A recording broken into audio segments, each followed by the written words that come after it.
ইন্দ্র সন্ধে মুহূর্ত আইরে অননাহিরে কইদের ভিতর ইন্দ্র সন্ধে মুহূর্ত আইরে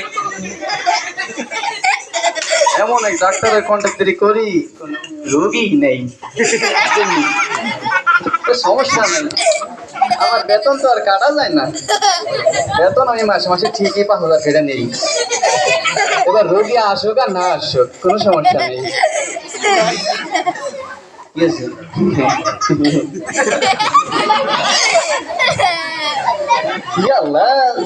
একদিন বিরাট নরম এর লিগে তো কই সার এনে বই ঘুমায় কেমনি দেখছি অবস্থা এমনি কি করছি একটু বইয়া দেখি ঠিক আছে দেখে আগে একটু বই এই ঘুমায় কেমনে সেই মজা না এলি কিন্তু কই সারা যে ঘুমায় বইয়া বইলি ঘুমায় ফেলে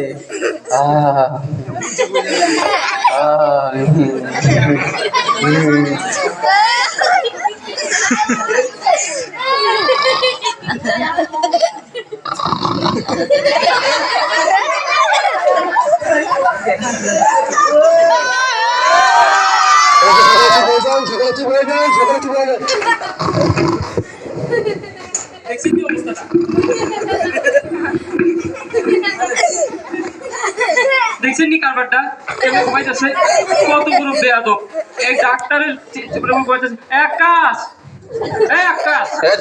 ডাক্তার নাই দেখছেন নি চেম্বার কোনো ডাক্তার নাই এত বড় একটা জলজন্ত ডাক্তার এখানে দাঁড়ায় আছে এটা আমার ডাক্তার নেই আকাশ আকাশ এই চেম্বারে ডাক্তার হয় নাই অন্য বুঝিনি কথাটা আকাশ আসসালামু আলাইকুম স্যার আসসালামু আলাইকুম তুমি আমার দৃষ্টির মধ্যে আমার উপস্থিতি বাইরে গেছি কোন জায়গায় ঘুমাইতেছো একটু সকালে চুপ হয়ে যাও স্যার সকালে চুপ হয়ে যাও ঘুমাইছেন তুমি স্যার আমি একটু বসে কেন এমন এমন করে একটু পরিষ্কার করছিলাম স্যার তুমি চেয়ার মুছতেছিলে এইভাবে হ্যাঁ স্যার স্যার চেয়ার মুছতেছিলাম হ্যাঁ স্যার তো আমি যাওয়ার পরে কোন রোগী আসছে এখানে না স্যার কোনো রোগী আসে নাই তো হ্যাঁ কোনো রোগী আসে নাই কোনো রোগী আসে নাই স্যার আরে কি বলবো এই সাথী শোনো চেম্বার ডাক্তার আসে না কিছু না সাথে স্যার রোগী মুগী না এনে সাথে নিয়ে বইতে সরি স্যার শুনো এখন জিনিসটা একটা মা যদি কোনো সন্তানকে না সন্তান যদি মায়ের কাছে দুধ না চায় সে মা দুধ দেবে কখনো দেবে না সুতরাং আমাদের আল্লাহর কাছে দোয়া করতে হবে আল্লাহর কাছে রোগীর জন্য দোয়া করলে আল্লাহ রোগী মিলাই দিবে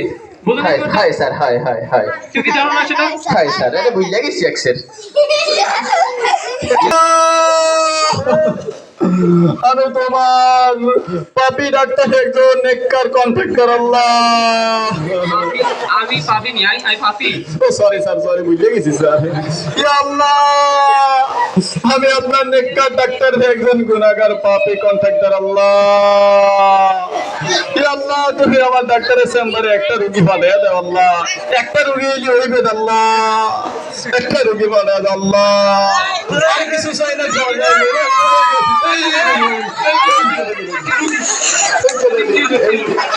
আকাশ কি একটু খামোশ হয়ে যাও একটু খামোশ হয়ে যাও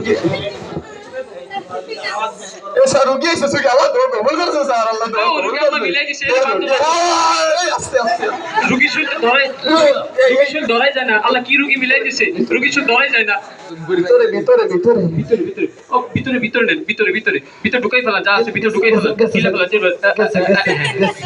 ঠিক আছে কোনো সমস্যা আছে কোনো কেমন লাগতেছে ঢুকাই ফেলেছেন না ভিতরে ঢুকাই ফেলেছেন কেমন লাগলো চুকা চুকা লাগছে চুকা এটা প্রথম একটু চুকা লাগবে পরে মিষ্টি হয়ে যাবে কেন মিষ্টি হয়ে যাবে কোনো সমস্যা নেই আপনার কি সমস্যা স্যার মুখে রুচি নাই খাইতে পারি না স্যার একেবারে খাইতে পারি না খাবার থাকলেই বমি হয় স্যার দেখলেই বোঝা যায়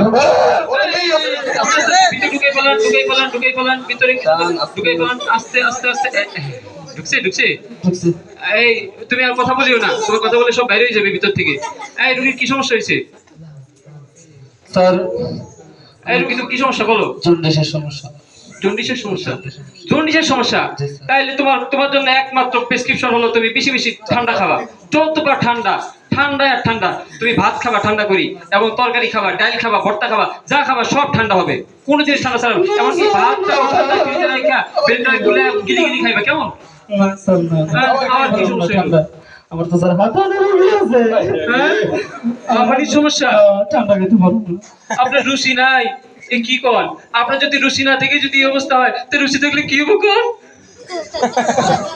আপনার হাঁপানির সমস্যা, তাহলে তো অন্য ট্যাবলেট দেওয়া লাগবে।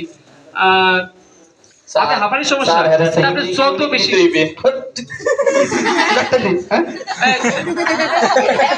আপনি শোনেন, আপনি বেশি বেশি গরম জিনিস খাইবেন, যত পারেন গরম জিনিস খাইবেন, বুঝছেন নি? বেশি বেশি গরম, যত পারেন গরম, গরম ছানা, গরম দুধ, গরম রুটি, যত পারেন গরম জিনিস খাইবেন। গরমের উপরে কোনো কথা নাই, গরম জিনিস খাইতে হবে সবসময়। এমনকি দুধটাও গরম করে খাইবেন, গরম পানিতে গোসল করবেন, বুঝছেন নি? না গরম দুধ খাইতে পারো না। আবার কি সমস্যা হইলো? আমার সমস্যা সব রোগের এক আপনার ভিতরে খুলে রাখছেন। আল্লাহ দোয়া কবুল করুন। আচ্ছা, আমি দিয়েছি। আমি আর দেখিনি স্যার। এই রোগী করতে হয়েছে স্যার, এই রোগী আপনি কোন খালি আমি বলি গেলে বাসায় দিয়ে আমো।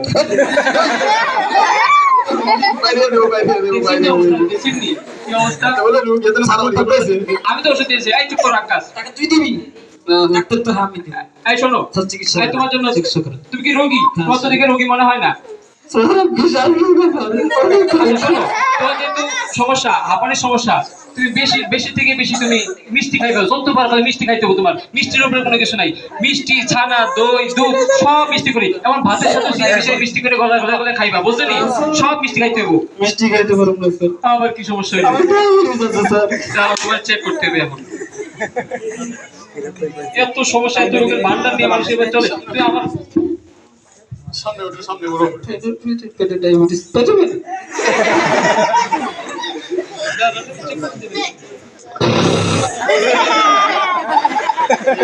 স্যার